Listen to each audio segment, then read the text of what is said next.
What's up, lifers? We're here at this buffet, and in Brazil they do an interesting thing where you get your food and they weigh your plate at the end of it so you know how much you owe. So instead of just a cover charge, it's by weight, which I think is interesting. Now, a little story about bananas. In the United States, everyone knows that typical long boy banana, the Cavendish, and that is the standard banana in the United States. But have you ever noticed that banana flavored candy tastes very different from that? That's because that flavor was actually based on a banana called the Gros Mical, the Big Mike banana, which went essentially extinct because of banana disease. And so apparently they're still available in the Guyanas. I thought that this was a Big Mike banana, so be careful when you're out here in Brazil, because this is actually a Prada banana. They're supposed to be sweet, very, very sweet. And mildly acidic. And mildly acidic, okay. But these look exactly like what I thought the Big Mike bananas look like, and they grow with a lot of fingers. Like when I looked, it was like 20 or 30 fingers, where a Cavendish will only have like 5 or 8 usually, I think. So let's see.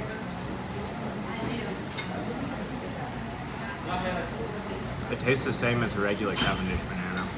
Fun Just Life fact, Lane's middle name is actually Banana. That's why he's Lane B. Perkins. The smell is different. It smells different.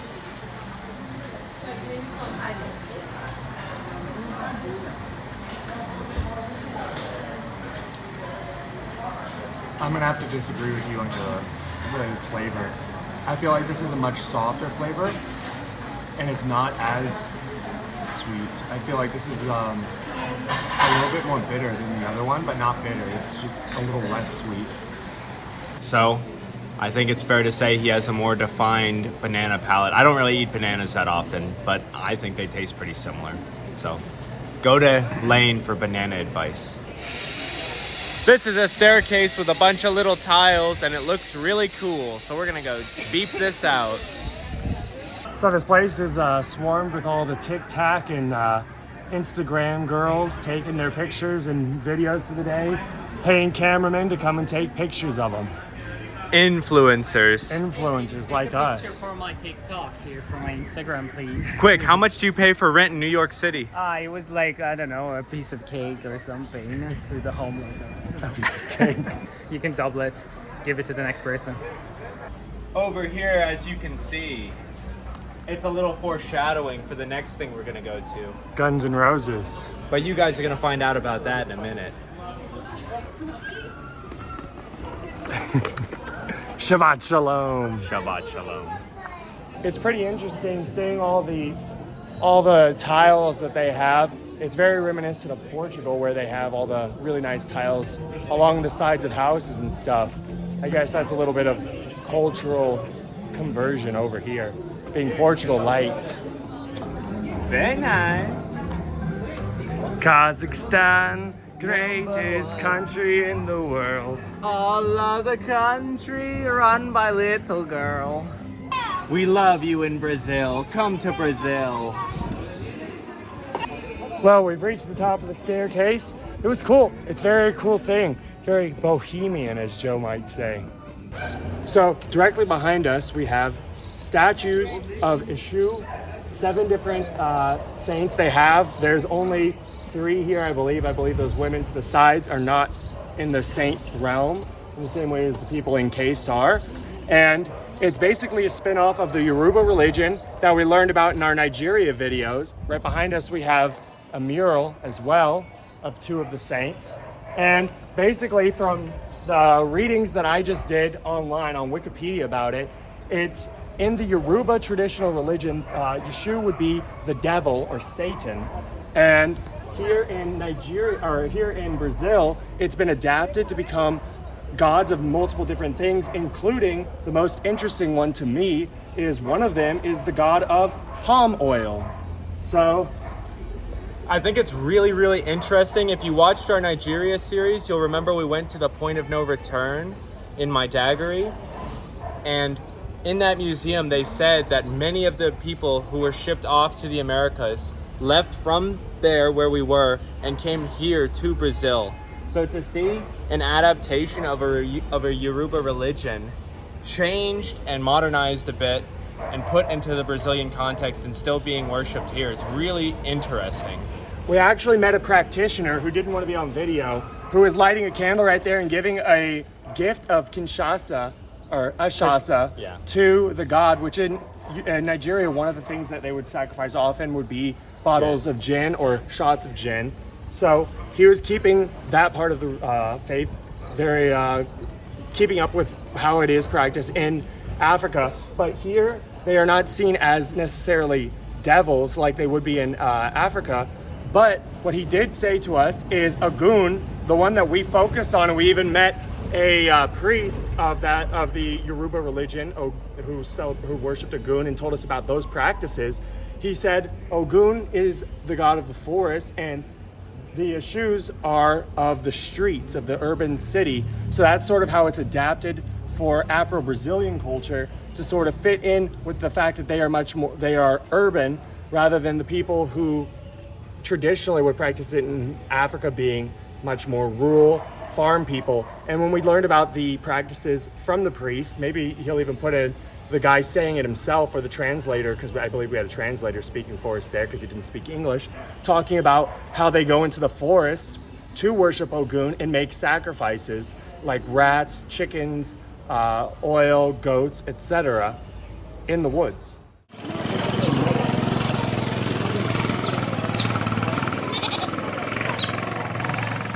Okay, so here in Masha, we're with the Chief Ojemo, assistant to the high priest of the Ifo religion over here in the temple that we showed you. And we're gonna ask him a few questions to sort of learn a few things about Ifa. What are some of the things that are normal in Ife practice? Like, is there certain things they do to observe their religion, such as maybe a sacrifice of like an animal or plant, give offerings of like physical goods or money? Okay.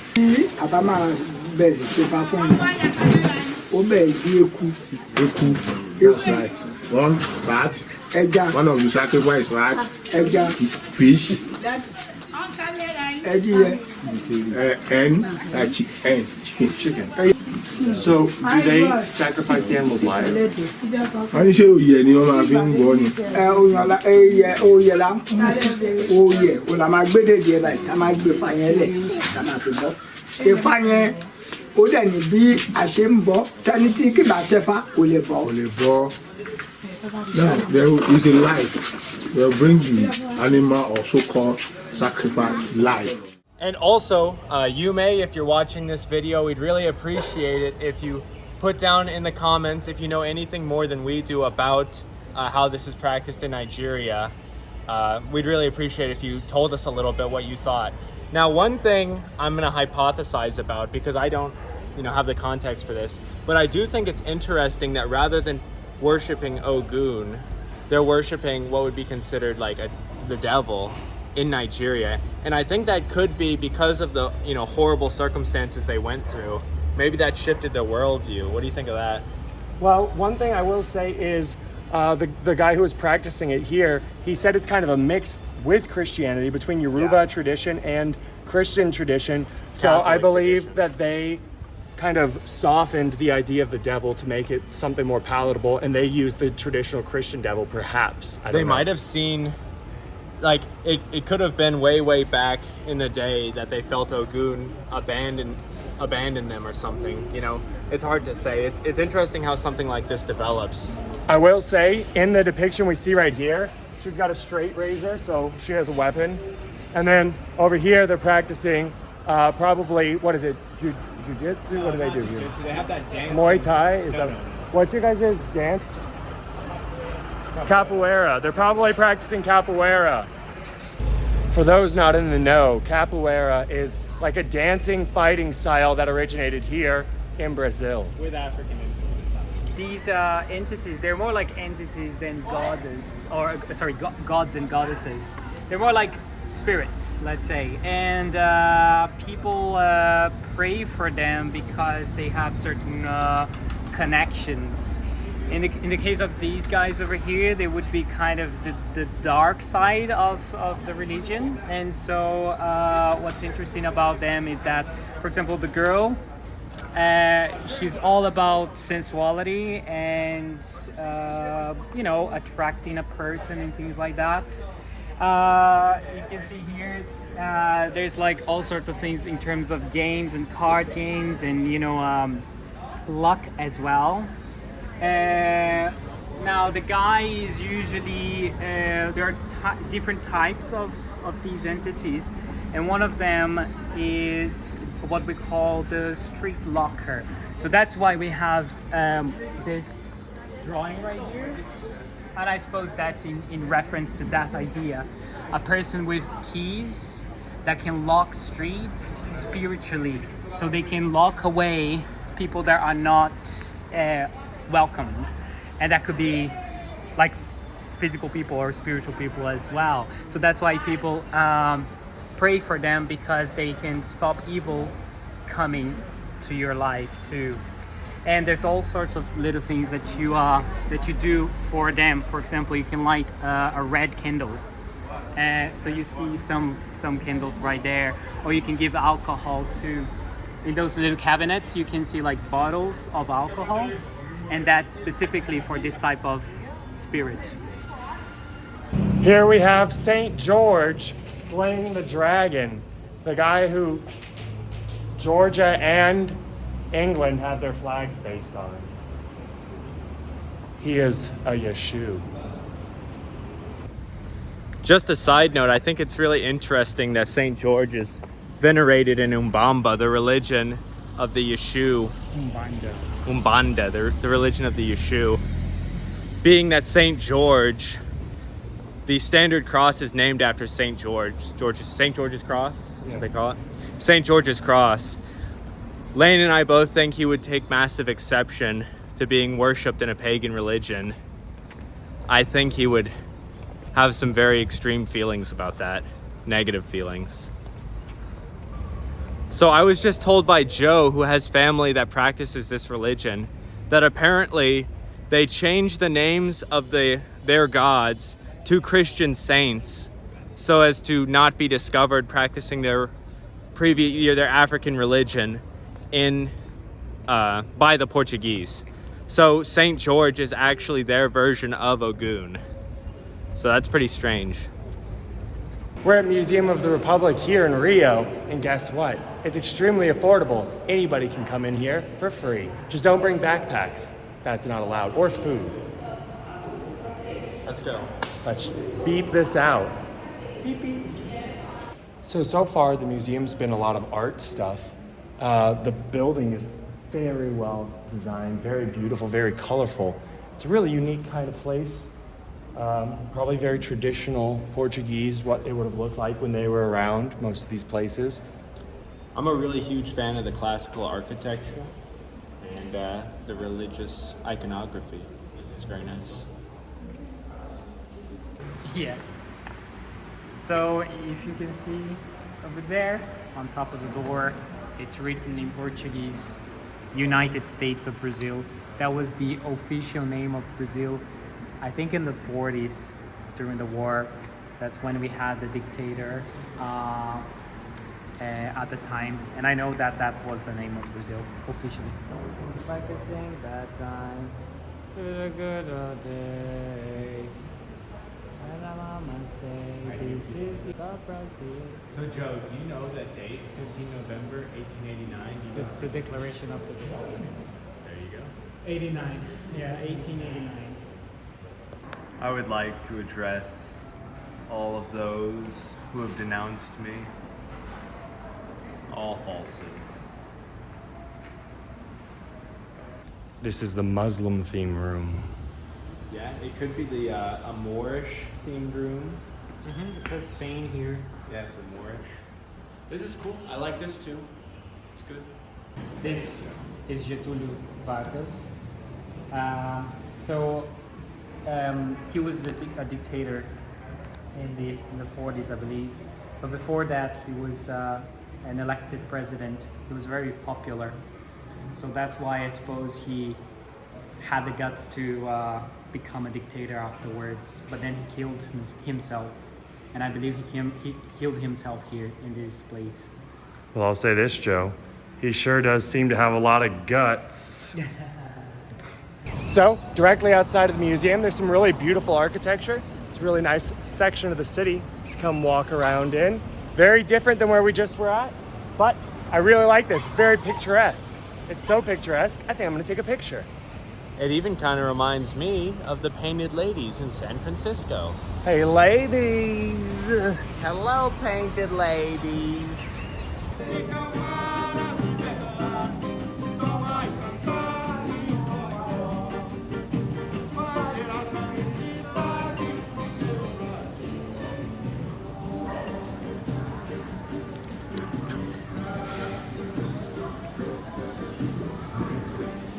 So we're in the garden directly behind the museum. Nice line of palmo trios. We're gonna go check the rest of the garden now. Lane wants to disagree with me and say that the palm trees in Hollywood are this tall. Yep, But all in over my the view- Los Angeles area you can go. In my There's view, these are lots the of biggest palm ones trees I've like ever this seen. lining the streets. You can go check them there too if you'd like. These ones are like 50 feet tall. I think these are the tallest I've ever seen. Here in the jardin, we have some ducks. Did you eat one of them? Got any grapes? In this same park, there's this like kind of cave looking thing, which looks cool, and you actually can go inside. So let's go check it out.